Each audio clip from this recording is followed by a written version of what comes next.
আমার বাসায় কোনো মদের বোতল নাই, ছিল না। আমার হাজব্যান্ড জীবনে এক ফোঁটার মদ খেয়ে দেখে নাই। আর আমি তো নাই, আমার একটা রোগ আছে, মানে এসে খাইতে পারি না, আমরা অ্যালকোহল খাইতে পারি না। আমি তো সবকটা ক্লাবের মেম্বার, আমাকে ঘরে রাখতে হয় মদ।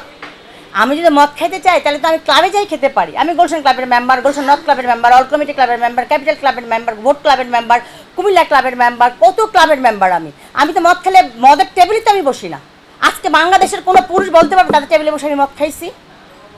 কোনো গুলশান ক্লাব হোক, ভোট ক্লাব হোক, কোনো ক্লাব বলতে পারবে আমাকে নিয়ে টেবিলে নিয়ে বসাইতে পারছে মদের ক্লাবে? তো সেইখানে আমার ঘরে কীভাবে মদ আসবে? আমার হাজব্যান্ড 1996 সাল থেকে আমরা হজ করি।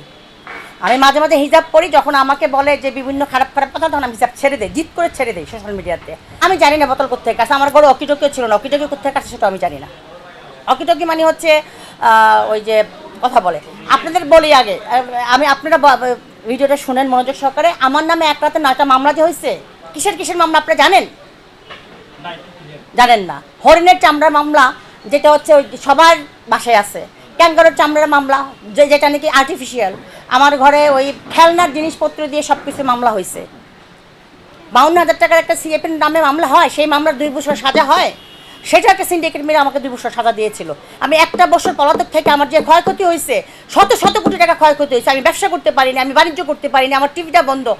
আমার এই এত এত ওয়ার্কারের, হাজার হাজার ওয়ার্কার শ্রমিকের বেতন আমি কোথেকে দিব? আমার বাংলাদেশের ব্যাংকের রিপোর্ট আছে যে আমি কোনো মানি লন্ডারিং করি নাই, কোনো আমি ব্যাংক লোন লিঙ্ক খারাপ না। আমি রিপোর্ট আপনাদেরকে দেখাইতে পারবো এখন।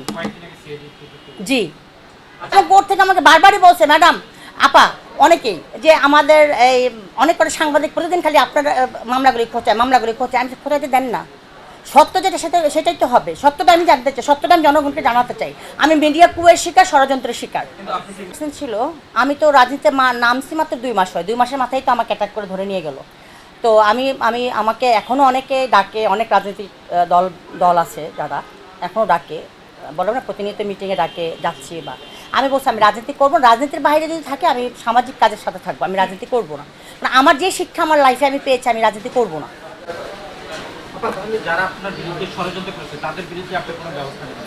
আল্লাহ তো ব্যবস্থা নিয়েছে, আমি কেন নেব? আমি হজ করে আসছি 40 দিন হয় নাই। তারা কিন্তু বিভিন্ন আনাচে কানাচে থেকে কিন্তু ধরা খাইছে। একজন সাংবাদিক ধরা খাইছে, আপনার নামটা দিয়ে খুঁজে বের করেন কে খাইছে। হ্যাঁ, 2 জন সাংবাদিক ধরা খাইছে। আমার 2 বছর সাজার জন্য তারাই দায়ী, তারাই দিছে আমার 2 বছর সাজাটা। ঠিক আছে, কিসের বোতল ছিল সেটা? চলেন আমার বাসায় চলেন সবাই এখন। আরো সারা বাংলাদেশে আমার বাসায় এই জয়যাত্রা যদি আবারও চালু হয়, মানুষের কথা বলবে, সত্য তুলে ধরবে, প্রবাসীদের কথা বলবে, প্রবাসীদের পাশে সবসময় ছিল, সবসময় থাকবে। আচ্ছা, আমি পারবো না বিধায় তো এখন চালু করছি না। আমি যদি এখন চালু করে আমাকে বেতন দিতে হবে, এই জন্য আমি কিন্তু চালু করতেছি না। গত 4-5 বছর যাবৎ বন্ধ। 2021 সালের 30শে জুলাই আমাকে অ্যাটাক করা হয়েছিল। আমি কয়েকজন সাংবাদিক, কয়েকজন ব্যবসায়ী, একজন রাজনীতিবিদের মানে ষড়যন্ত্রের শিকার ছিলাম, প্রতিহিংসার শিকার ছিলাম। মানে আমি বলবো আমার সফলতার প্রতিহিংসার শিকারে আমার টিভিটা বন্ধ এখন। আমি তো বললাম কয়েকজন সাংবাদিক, কয়েকজন ব্যবসায়ী, বিশিষ্ট সাংবাদিক। উদ্দেশ্য ছিল হেলেনা জাহাঙ্গীর এত বড় একটা মিডিয়ার মালিক হয়ে যাবে, তাই তো ওকে ধরা যাবে না, ছোঁয়া যাবে না, পা মাটিতে পড়বে না। মানে ওদের ছেলেরা তো মেয়েদের সাথে সবসময় জ্যালাস, পা টেনে টেনে নামাতে চায়। এবং আমার টিভিটা তখন আইপিতে নাম্বার 1-এ ছিল। আমি তখন তথ্য মন্ত্রণালয় থেকে যারা আইপি পাইছিল, তখন আমি ভিতরে ছিলাম। আমি তখন নিউজ দেখলাম সমকালে বিভিন্ন পত্রিকায় যে 14টা আইপিটিভি পেয়েছে। মানে আমাকে কেন্দ্র করে তারা 14টা টিভির লাইসেন্স পেয়েছে, যারা নাকি 5,000 টাকা খরচ করে, অনেকেই, সবাই না, অনেকেই টিভি চালাতে পারতেছে না, বন্ধ হয়ে আছে আইপিটিভি। সো আমি মনে করি যে আসলে আমি তো চালাইছিলাম বাংলাদেশের জনমানুষের কথা বলার জন্য, প্রবাসীদের কথা বলার জন্য। এবং আপনারা যারা চিনেন, যে সাইফুর রাজীব আছে আমার সাথে, সে দেখেছে যে আমি প্রবাসীদের নিয়েই বেশি বেশি করে কথা বলতাম। আমি হিজড়াদের নিয়েই কিন্তু কাজ করেছি অনেক।